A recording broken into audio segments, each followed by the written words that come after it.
You can go now, Nia. Are we recording? Yes. Lovely. All right. Well, hello, everyone. Welcome to Content Club's 5th Pep Talk. Today, we're really excited to be joined by Rich Prowse, who is Director of Design at Content Design London. So he's responsible for shaping CDL's approach to design. Rich has a background in higher education, and he worked for Bath University for a while, leading the service design team. And something really exciting about Rich is that he is a LEGO Serious Play facilitator. So you should definitely ask him about LEGO at the end. So I'm going to just hand over to Rich. We're going to have time for questions at the end. So Rich, if you want to take it away. So just so everybody know, I actually, before I start, I never too far away have LEGO Serious Play. So it's literally above my desk. So I'll put that back out there. Thank you very much. It's great to be here. I'm just going to sort out my screen. And hopefully this will all work, because we did do it earlier on. That's the one I want. Yeah, so hopefully you can see my screen, and Nia or Tom will give me a nod and say, yay! Cool. So thank you very much for joining me today. As Nia said, I'm the Director of Design at Content Design London. And yeah, I had a previous life at the University of Bath, and before that, several other higher education institutions. And I'm very much into LEGO Serious Play, which in fact, I was speaking to somebody in Australia very early this morning about LEGO Serious Play and got very excited again. So it's always good to speak to Michael, who's a great facilitator of that method. So first of all, I really wanted to just thank Nia and Tom for inviting me to talk today. I'm so honoured and humbled that you'd want to hear me speak. And I also want to thank you for being absolutely amazing and taking time out of your day to join me. So the talk will last about 30 to 40 minutes. I'm going to try and keep it to 30 minutes, and then we'll have 10 minutes for questions. If anybody has them, if nobody does, that's absolutely fine as well. So where do we start? At times, it can feel like we're disconnected from the real world and our ability to make it a better place. However, I don't think that's actually true. Between the cost of living, toxic tech, the climate crisis, political polarization, the world can sometimes feel like a burning dumpster. It's one of my favorite gifs, you know, that one that just travels gently down the river whilst it burns. And, you know, it is felt by people. I mean, to be honest with you, literally last week, Leon, my partner, and I were just discussing actually what we would do, because if the political climate in the UK continues to deteriorate, we've been together, a very long time, nearly 15 years. But, you know, what would we do as gay men? We would probably have to seek asylum somewhere else. We were seriously talking about that. That's a conversation that I never thought I would ever have. So these things can feel very real to us. And in doing so, it can also feel like there's nothing you can do. You feel very overwhelmed. These problems feel too big for us to solve. They feel unmanageable. How can I change anything for the better? And in doing so, you can feel very disempowered. However, whilst that's true in some respects, it's not true in all respects. We all have some sort of agency in the world and in our roles. And that means that that includes you, and yes, it does include you, we and me, we have agency. So about 18 months ago, on my travels through the world of books, and I read quite a few, more technical I always love technical books. I'm not a kind of a fiction person. I always like those non-fiction books to drive my partner up the wall with that. I picked up a book called Nudge, which is really about behavioral economics and explores why people behave the way they do in the world. And Nudge really helped to kind of help me connect some things I'd been thinking about, I'd seen and heard and had firsthand experience of. And what was really interesting in the premise of Nudge is the idea that we make choices for other people every day that affect their behavior. And I was like, okay, where are we going to go with this? And I never really thought about my agency in that way, what I did. And what was really important in that book was the idea that sometimes these choices feel unimportant. For example, they gave a really good example very early on in that book about how a catering manager organizes food in a school canteen can feel quite unimportant. It's just organizing food, isn't it? Just putting, those silver trays into a particular order. But actually, they're really important. These choices are so important, in fact, that the order in which a food is placed in a school canteen will affect a child's food choices, whether they choose to eat healthily or unhealthily. Which kind of that moment was like, and I was like, this is pretty impressive, and I never really thought about it like that. And the idea is that there are profound consequences sometimes for the choices that we're making for other people, but we don't really see them or understand them. And when you actually say that thing out loud about, like, well, the order you put it in might affect the way in which the choices they make, kind of makes sense, but it kind of, you think, wow, okay, I had never thought about it like that before. And for those who don't know, I am the first ever member of my family to go to university. In my third and final year, I dropped out because of depression. I speak about that quite openly. It took me another 3 years before I returned and graduated. And if it wasn't for the kindness of strangers, I probably wouldn't be speaking to you today, because I would never have graduated. But what hit me home in that book was a study from the University of Michigan. And it spoke to me because I've spent most of my career in higher education. And what was really interesting was that the academic researchers, so it was a piece of academic research. It wasn't somebody just going off and doing some study or anything like that. It was actually a proper piece of academic research. Researchers discovered that they could increase the number of low-income students attending university. So what they did was they selected families eligible for financial aid based upon subsidized school meals, high school meals, which are very similar actually to the UK in terms of whether you receive support. All the families involved were eligible for financial aid. So everybody would have got financial aid regardless.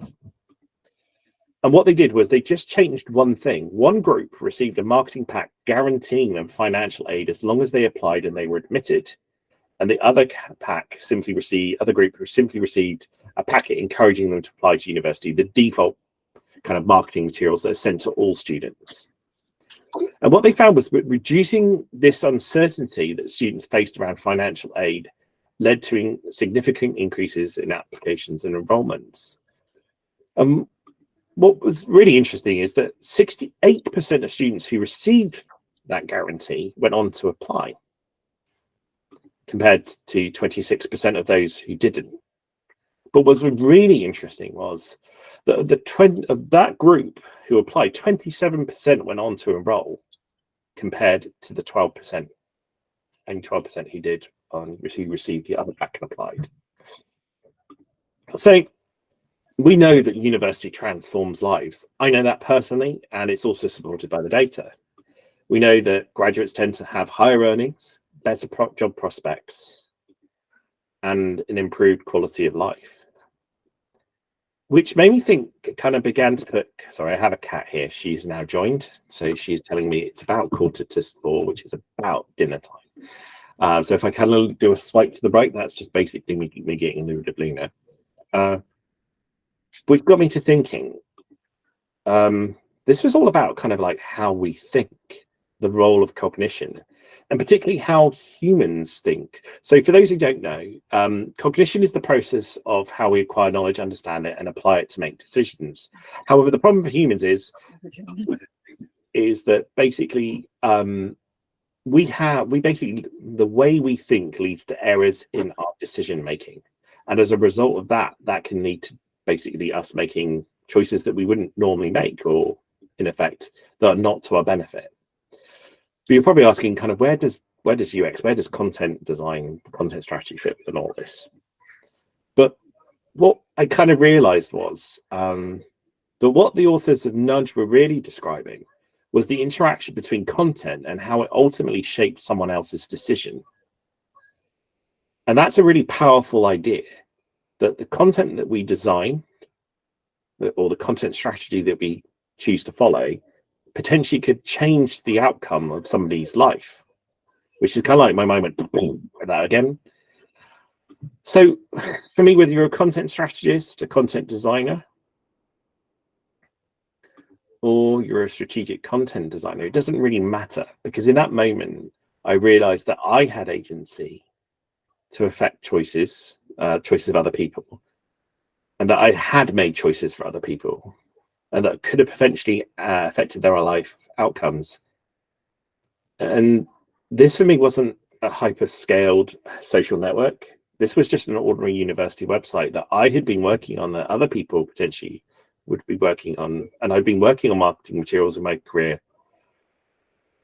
And then I felt kind of humbled to realize that fundamentally I had agency to make the world a better place. I could do stuff that would benefit other people. On a side note, I chose an elephant. Does anybody know the reason why I chose an elephant for the content strategy? Content strategist. Come on, I'll give you points. Anybody put a hand up? Be brave, be first. Oh, good one, Vanessa. But no, the answer actually is it's a homage to 2018 and a list apart.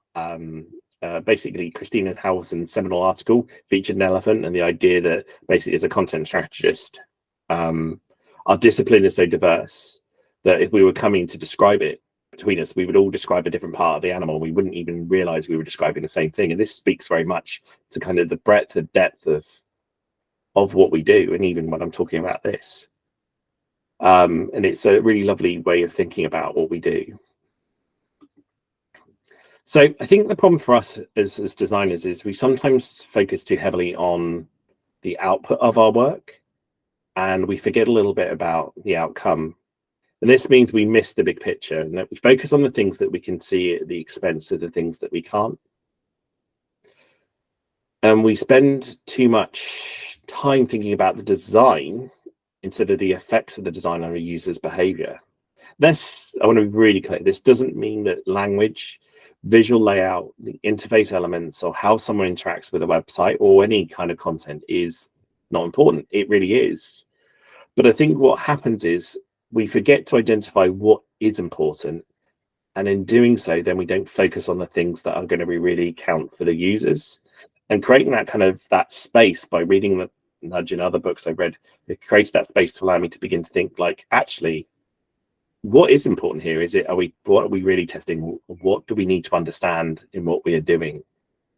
And I'll come on to that a little bit more in a second.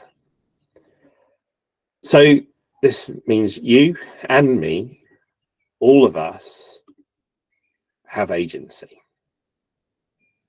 However, and I love this quote, it's totally overused, and every time I ever think about it, all I think about is Spider-Man, and everybody knows what's going to come up next. With great power comes great responsibility. And what's really interesting is that even the smallest nudge can be important. And this is particularly important if you're working at a kind of hyperscale. What I mean by that is like a mass social network, a very large website which has large numbers of users, high levels of transactions taking place on it. And what was really interesting is I'm going to show you a brief clip from BBC Panorama. For those who don't watch Panorama, back in the 6th of March, there was a basic Panorama documentary on Musk's Twitter storm. But what you're going to hear from is Lisa Jennings-Young. She was the head of content design at Twitter. And in this clip, she discusses a feature that asks if users want to post. So hopefully I can press this button and it will work.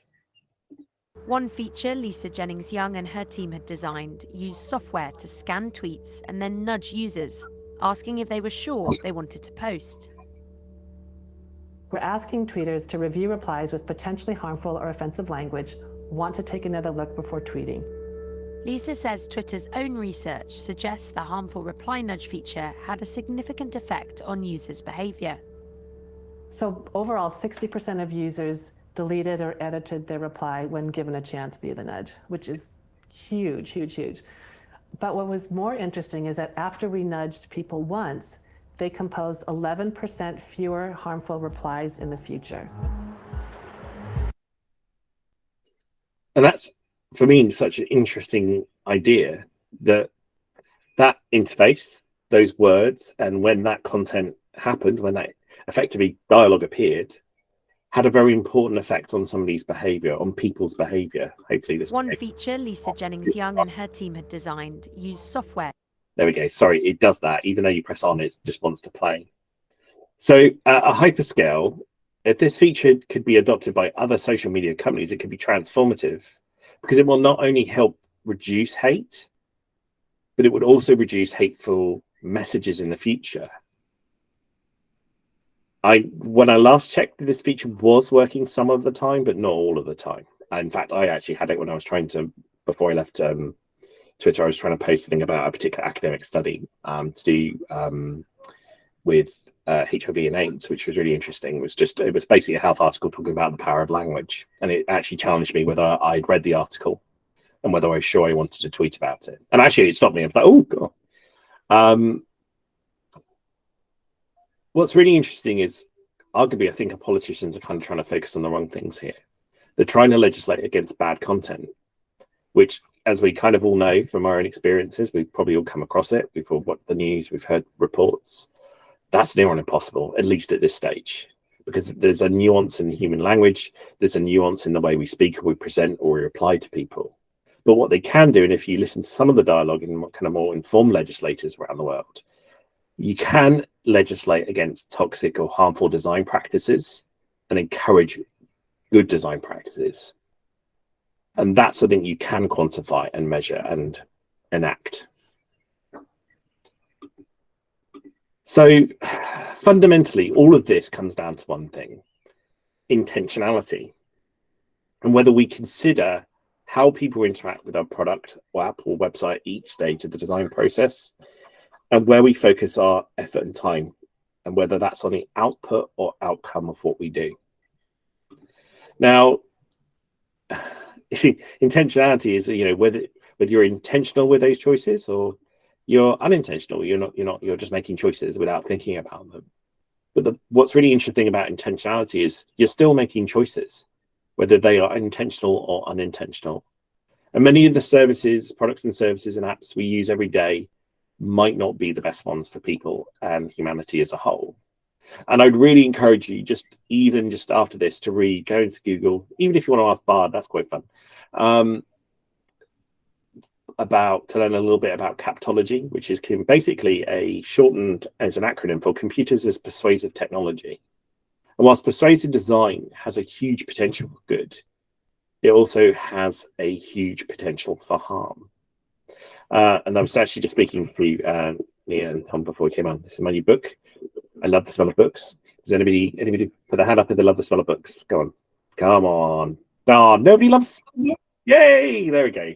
Yeah, it's a habit I have. I'm like, I think probably people think I'm weird in Waterstones, but there you go. But what Douglas Rushkoff said in his book Team Human, which is a beautiful quote, which I'm paraphrasing here slightly, is instead of designing technologies that promote autonomy and help us make informed decisions, interfaces thought our cognition, so how we think and how we make decisions, and push us into an impulsive state where thoughtful choices and thought itself are nearly impossible.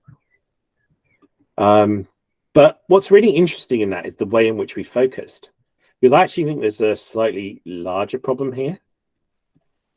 I think there's a hidden issue, which is fundamentally that there are products, service, and apps and websites that are being built by people making unintentional choices, not being intentional in their approach. And that obscures that, because actually, if you think about it, how many apps or websites or services we're using where teams are not doing kind of the thinking around it might be actually a bigger problem and might be even as harmful, if not more harmful. So to kind of bring it back together, the thing is, the reason why my brain several days, I have dyspraxia, so my brain makes random tangential connections. Apparently that's the strength of dyspraxic. But for me, this kind of brings it together that all these problems are kind of connected. But the problem is that the connections are sometimes difficult to see and difficult to understand. Is that if we don't feel that we have that agency, that power to make change, then sometimes why does it matter? And I guess this is my calling to you, is we can do these things. We can make things better. We have that power. Even your words have power. Because if we want to kind of extinguish that dumpster fire, and we need not only to support people's motivations, tasks, and goals, we need to protect their right to autonomy and privacy. However, to do this, we need to all be aware we have agency to do so. And we need to do this, we also need to understand the effect of what we're doing so we can better support people to make decisions.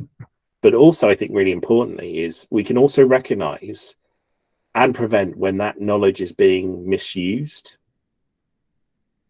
And now everywhere, you know, that's that moment when you kind of begin to like see that thing again and again and again, that pattern. You're like, whoa, okay, what's going on here?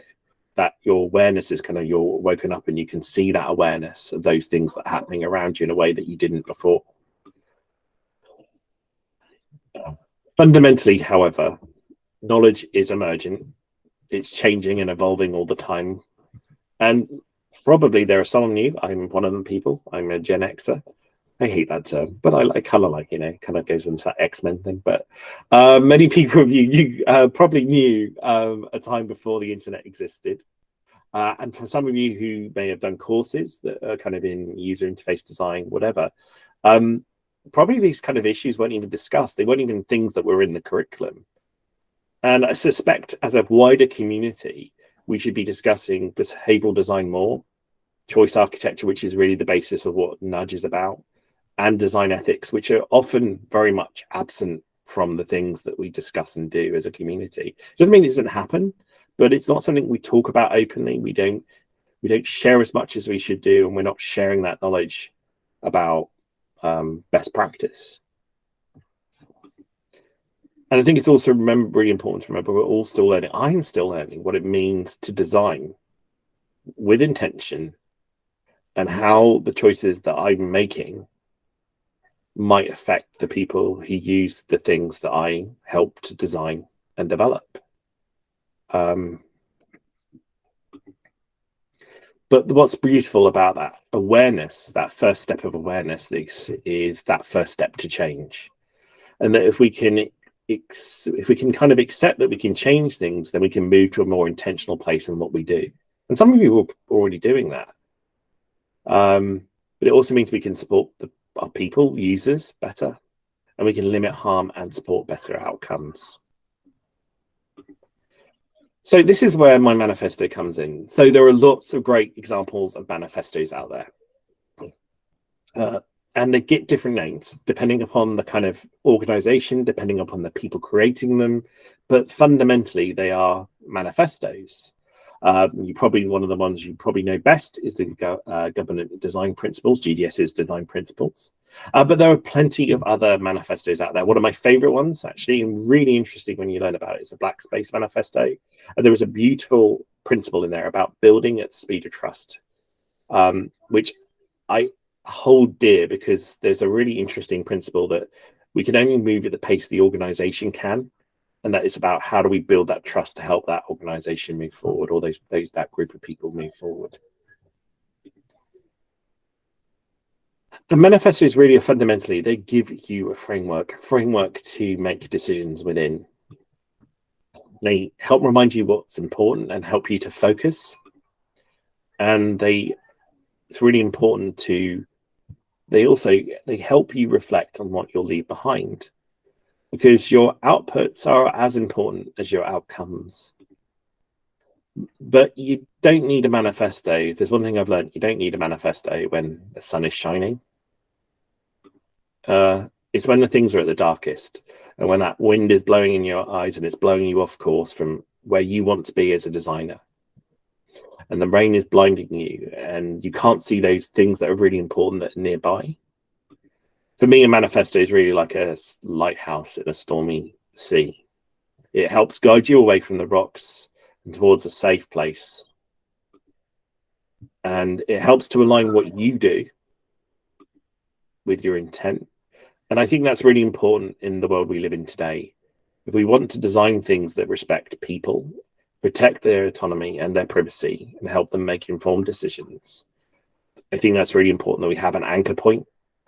In my final few months as Deputy Director of Service Design at the University of Bath, I really did struggle to align what I was being asked to do, my actions, with my intent and values. And that was a really difficult time. It wasn't that I was being asked to do anything super evil or bad. It was just the very things that I felt needed to be done in order to support, particularly students who had accessibility needs, weren't being done, and there wasn't an understanding of why that was important. And when I explained that to a close friend about how I felt at the time, I felt quite raw, actually. And so I was kind of suffering mentally. That's because she kind of reminded me, she said, these are your core values. These are the things that make you you. And when they're not where you want them to be, you feel out of sync, and you begin to feel that quite a lot. So my manifesto for me is a reminder of where I want to be, so I can see if I'm pulling away from there, but also a reminder of how I want to be in the world and being more intentional. So here's my manifesto. And the great thing about manifestos is you can choose to adopt them for yourself, you can remix them, and you can make your own. If you want to start that journey, and I have a book here. Where is it? You got it out? This is a great book, lovely book. It's by the Stanford D School, and it's called You Need a Manifesto. And it's a really beautiful process of how you go about creating one. So for me, my manifesto about doing what makes you happy is really fundamentally to the core of what I want to be, where I want to be. The work I want to do is about making me happy, because I know when I'm at my happiest, I'm at my best, I'm focused, I am giving everything. Learning from other people's experiences, that is really important to me as well.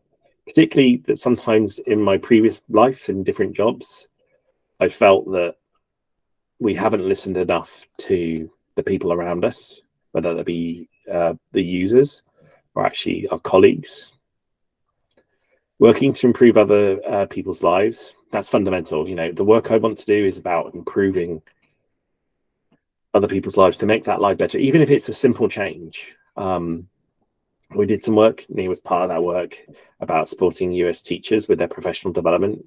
And I was really passionate about that piece of work, because I felt that if we could help these teachers to improve their STEM skills, we'd have a really positive effect on school kids in America. And it was really important that I felt that that's something we really should do, and we should do right.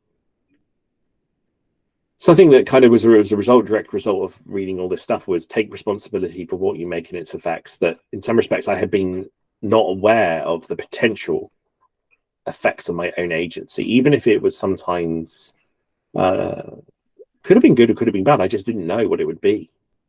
And the one around kind of saying then things like, okay, that was more to do with, you know, workplaces which are not good, and remembering that sometimes it's important to speak out. And finally, really with the others ones were really about how I am in the world and how I want to support other people, which is share what I learn, which I'm doing now, giving other people a voice. Sometimes I do think there are some brilliant people within the content design, content strategy, the UX, whatever service design community, you just don't get heard. But when you speak to them at conferences, or you just get to speak to them, you know, randomly, you're like, let's talk. They have some amazing things that they've got experience of, knowledge, expertise, skills that just don't ever get heard, even though they may have tried. And finally, be fierce, which relates to me being gay.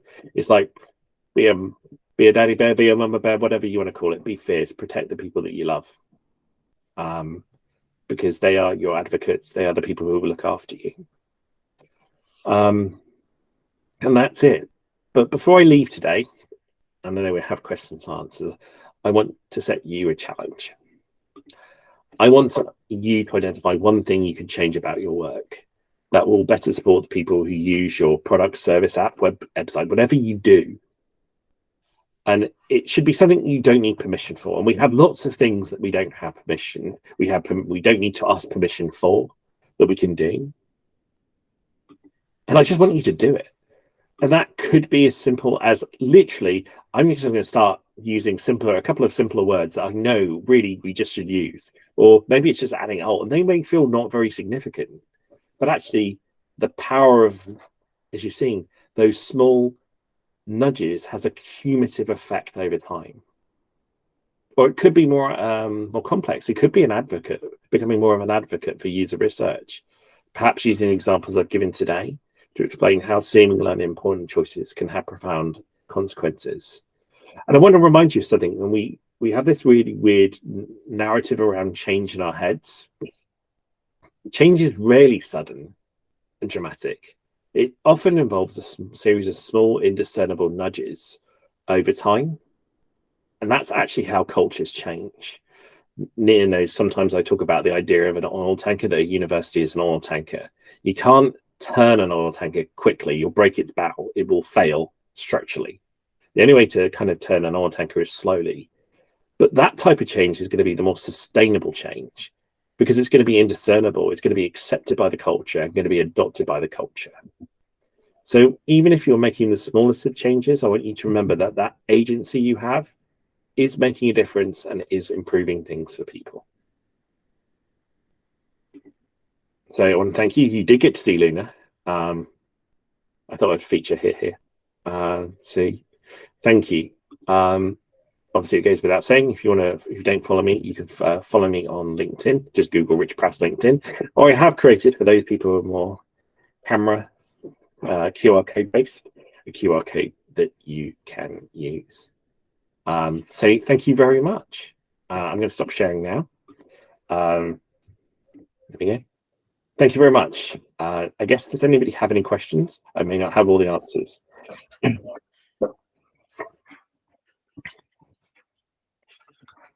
Be brave, be first, people. Oh, I think we've got Emma. Emma, did you put your hand up?